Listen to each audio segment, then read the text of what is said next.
Hi, thanks for joining me. Mindy Mandell here. And this video is part of a series of videos on Proclus's Elements of Theology. Throughout this series, I'm using the E.R. Dodds translation. And as always, for those of you who don't have the book, there will be a link in the description box for a PDF version. In this video, I'm going to be talking about propositions 8 through 13, and I'll be talking as though you know propositions 1 through 7. So if you haven't seen the earlier videos, I do recommend looking those over first, and so I'll put a link above for that. But going on to proposition 8, here what we're going to see is that all the ones that we're looking at today are dealing with the good. So propositions 1 through 5 showed us, actually 1 through 6, showed us the one and what follows from it. And now what we're looking at is going to be the good and what follows from that. And we're going to see parallels in the way he talks about the two. Okay, so Proposition 8 reads, all that in any way participates the good is subordinate to the primal good, which is nothing else but good. And this again has parallels to the idea that the one itself is a pure one, whereas anything that participates the one is both one and not one, and that was proposition 2. So to describe this one, he goes on in this way. For if all things which exist desire their good, then it is evident that the primal good is beyond the things which exist. Okay, there's a lot right there. It's a very loaded sentence just right from the start here. So all things desire their good simply means that things want to exist. So for example, we want to keep, our bodies want to be healthy. So like healthy food, fruits and vegetables and other healthy foods, they keep the body strong. So those are good for the body. If there's a virus in our body, which is making us sick, then it's not good for the body. But if that virus can spread, it's good for the virus. So sometimes what's good for one thing is not good for another, but all desire the good. That's beyond all. Okay, so if all things which exist desire their good, then it is evident that the primal good is beyond the things which exist. So he's already putting the good beyond existence, and we want to see why. For if it be identified with any existent thing, then either an existent thing is identical with the good, and by this identity is excluded from desiring the good, since all appetite implies a lack of and a severance from the object craved. In other words, everything that desires good must lack it in some way. And even if it has its good, you might say that, well, I really like money and I have money. Well, you want it to continue into the future. And so even when you're talking about a good that you think that you have, you want it to continue into the future and you lack that. And so there's always some sense of lack whenever something desires the good. But the good itself wouldn't desire anything since it is the good itself. What could it desire? What is it possibly lacking? So he goes on to say that this is impossible.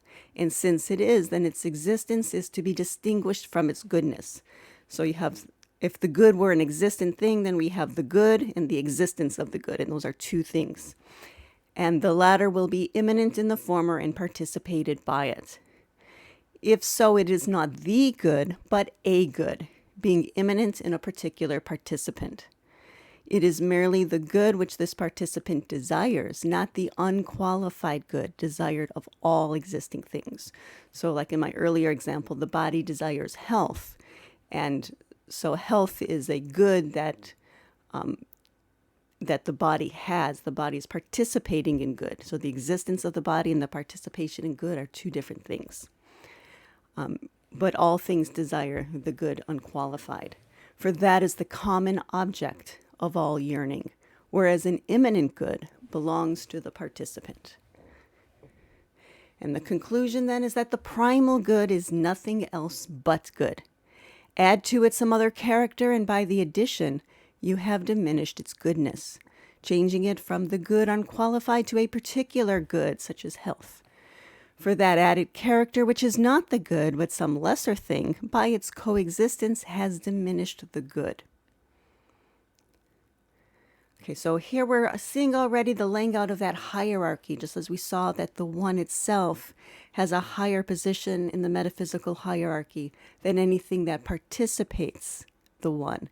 And in the same way, the good has a higher position in the hierarchy, the metaphysical hierarchy, than anything that participates in the good. Okay, Proposition 9. He's introducing the idea of self-sufficiency. So let's see how he describes it. All that is self-sufficient, either in its existence or in its activity, is superior to what is not self-sufficient, but dependent upon another existence, which is the cause of its completeness. Okay, so when we were talking about the one, we saw Proposition 6 told us that the first participants in the one are what he called unified groups. And the first unified group was the henads. The unified groups are the monads. So monads and henads were introduced as the first participants in the one. And now we're seeing this idea of the self-sufficient, the first participants in the good. And basically they're so close, metaphysically close in their proximity to the good, that they have the power to generate goodness within themselves. And that is superior to what depends on another, like what is later in the hierarchy that has to get its good through the stages, if you will, before participating in the good directly. Okay, so there's a hierarchy being laid out: the good, the self-sufficient, and then all else that participates the good. He says, if all things which exist have a natural appetition of their good, and if further there are things which derive their well-being from themselves, the self-sufficient, and things which demand another's help, those things later in the hierarchy, then things which have the cause of their good within themselves, and things to which it is external, then in proportion as the former are nearer to the giver of their desire, so must they be superior to that which needs an extraneous cause of good and has its existence or its activity completed only by reception from without. So again, when we're in metaphysics, when we talk about proximity, or what is near and what is far from the good, of course we mean not in a physical sense of distance, but we're thinking of like that metaphysical hierarchy. And things that are closer to the good, metaphysically closer, then are superior. And we also saw that in Proposition 7, that causes are superior to their effects. Well, since then, the self-sufficient has more likeness to the good itself, yet it falls short in that it participates good and is not itself the primal good. Again, this has a parallel to the idea of the monads and the henads. They do participate the one, but because of their proximity, they are higher in the metaphysical hierarchy than anything else that participates the one. And here too we see that the self-sufficient has more likeness to the good itself. That which is closer to the good has more likeness to it. The law of similitude then is being laid out here. He hasn't yet introduced that law, but he's setting the groundwork for it. And it is in some way akin to the good, inasmuch as it can furnish its good out of its own being. Whereas that which not only participates, but does so through an external medium, things later in the hierarchy, is at a further remove from the primal good, which is nothing else but good. Okay, so now that he has introduced the self-sufficient, he wants to clarify that all that is self-sufficient is inferior to the unqualified good. So again, laying out that hierarchy. And this is Proposition 10. For what else is the self-sufficient than that which has its good from and in itself? And this means that it is indeed fulfilled with goodness, and it participates good, but is not the unqualified good itself. For the latter has been shown back in Proposition 8, it transcends participation and fulfillment. If then the self-sufficient has fulfilled itself with goodness, that from which it has fulfilled itself, the good itself, it must be superior to the self-sufficient and beyond self-sufficiency. Again, that sounds very much like what we saw in Proposition 7, that causes are superior to their effects. And the good itself would be superior to that which gets its goodness through participation in the good itself, and the first participant is the self-sufficient. The unqualified good lacks nothing, since it has no desire towards another, for desire in it would be a failure of its own goodness. But it is not self-sufficient. The good itself we don't call self-sufficient, for so it would be a principle that is fulfilled with goodness, not the primal good. So what we call self-sufficient participates in good. Now, Proposition 11 is a really important one for Platonists, because our whole metaphysics and the whole idea of wanting to experience the upper world of the cave allegory is the idea that we can know our causes. And so Proposition 11 is a key one. All that exists proceeds from a single first cause. Now, if this were not true, he's going to show us three alternative possibilities. Either all things are uncaused, or the sum of existence is limited and there is a circuit of causation within the sum. You might think of a circle, and it's a limited number of causes, but they move in a circle, as opposed to a straight line leading back to a single first cause.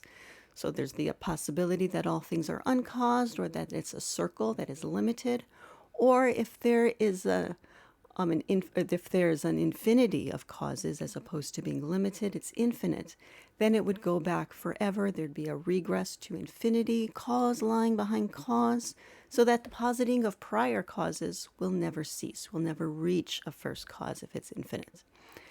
Okay, so what he has to do now is show us why these three possibilities are impossible. And if these four are the only possibilities and three of them are impossible, then what remains must be true, namely that all that exists proceeds from a single first cause. So the first one he's going to tackle is that if all things are uncaused, what follows from that? If all things were uncaused, there would be no sequence of primary and secondary, perfecting and perfected, regulative and regulated, generative and generated, active and passive. And all things would be unknowable. Now, why do we have to dismiss this possibility that things are unknowable? Well, because the task of science is the recognition of causes. This is our whole metaphysics and how we do metaphysics. It's the recognition of causes. And only when we recognize the causes of things do we say that we know them. Now, presumably, Proclus was a man who he was a practicing mystic, and supposedly he had indeed had these higher experiences, and he did know reality, and therefore he knows it to be knowable, which means that he can easily dismiss the possibility of it being unknowable. Now, for those of us when we're first starting out here, we don't yet have this experience. Most of us, at least, do not have this experience, and therefore we have to accept this as a hypothesis, let's say. So if you don't accept this as a hypothesis, if you're not open to the possibility that reality can be known, then you probably wouldn't get into Platonism. You would be agnostic and you would probably stay that way for the rest of your life. But those of us who do get into this, get into it because we are open to the possibility that reality can be known and that we can know our causes. And this idea that we recognize the cause, only when we recognize the causes of things do we say that we know them. That's the whole study of metaphysics, really, in a nutshell there. So you may first accept this as only a hypothetical, or maybe if you've had some experience, you can see that this must be so. But either way, we're going to then reject this possibility that things are uncaused. Now, what if there is a limit to the chain of causation, but it moves in a circle?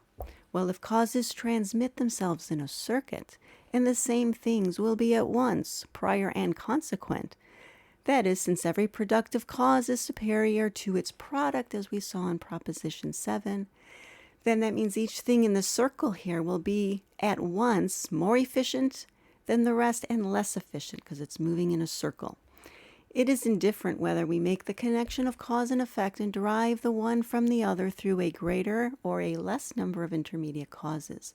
For the cause of all these intermediaries will be superior to all of them, and the greater their number, the greater the efficiency of that cause.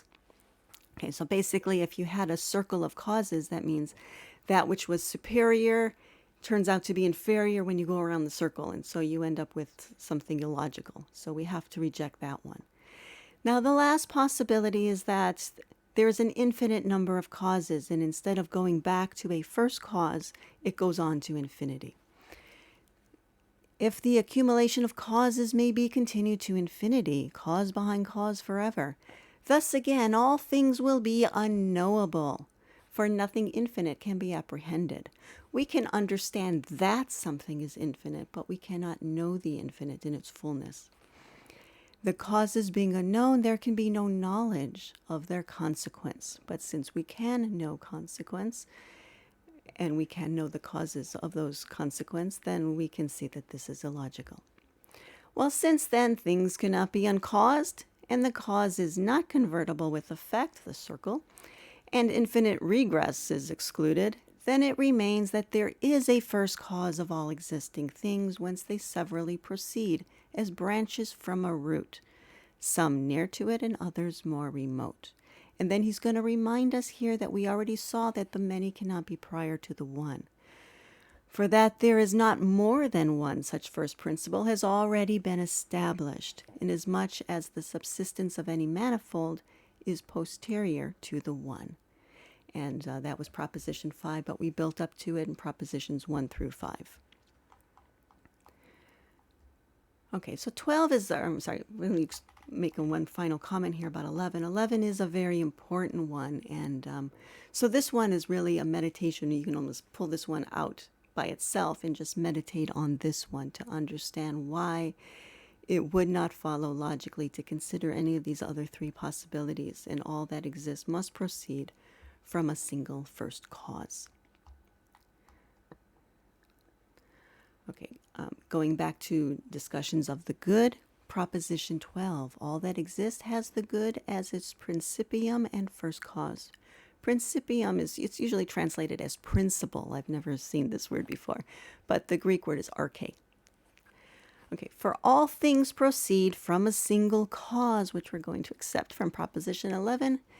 And so we must hold that this cause, it's either the good or it's superior to the good.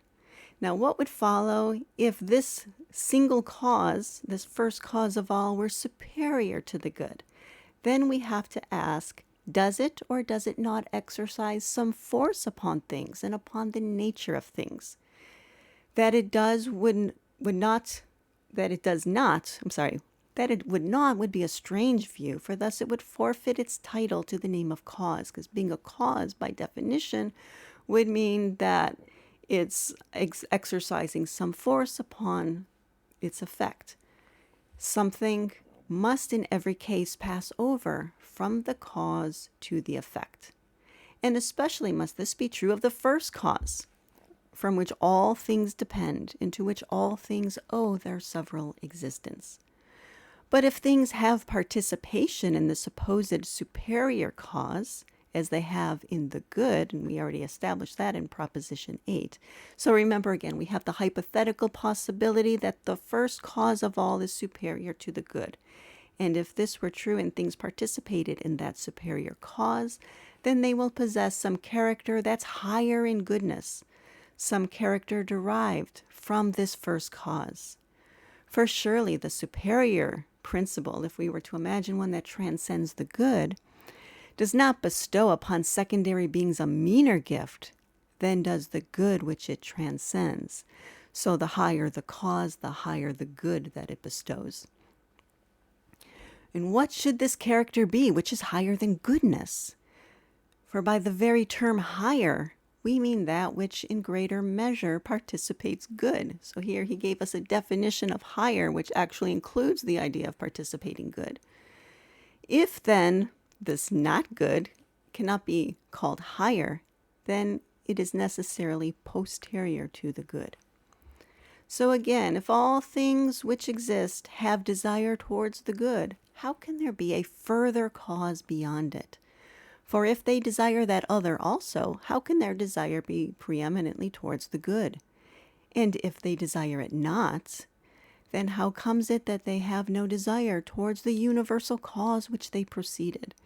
So he's suggesting here that whatever the first cause is, we must all desire to know it. Again, if the good is that from which all things depend, then the good must be the principle and first cause of all things. Okay, so now he has given us quite a bit of this hierarchy, if you will, of the one itself and the monads and the henads, or the unified groups as they were called in Proposition 6, and then all else that participates in the one.